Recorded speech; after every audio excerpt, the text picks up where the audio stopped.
Hello everyone and welcome back into a brand new video. In today's tutorial guys, I'm going to show you how to change Deepl application language on Android.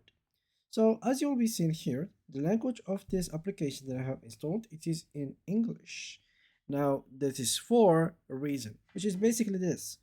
My device is currently in the English language. So basically any application that I try to install or download on my phone is gonna be in English as long as this application supports English. So how can we, for example, switch DeepL from English to another language? Now, if you go to settings here, as you can see, guys, there is nothing that really talks about changing language. So unfortunately, language cannot be changed through this area. The only way for you to change the language of this app is basically through changing the language of your phone itself. So you would need to go to settings, you would need to go to language and basically set the default language to the language that you want it to be.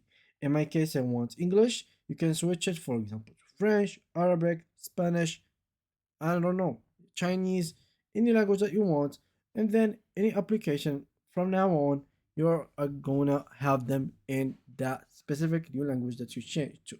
So yeah, the change language option is currently unavailable on the application. There is not many things that you can change, but overall, I mean, there's nothing much to have a translation for. But yeah, this is more than enough for me to be honest. But for those who really want to change the language, then you will have to actually change your device's language. And yeah, that's pretty much it for today's video, guys. If you did enjoy it, make sure to drop a like and subscribe. If you do have any more questions about DeepL on the features that it has, make sure to mention your questions in the comment section and I will make sure to answer all of your questions. Bye bye.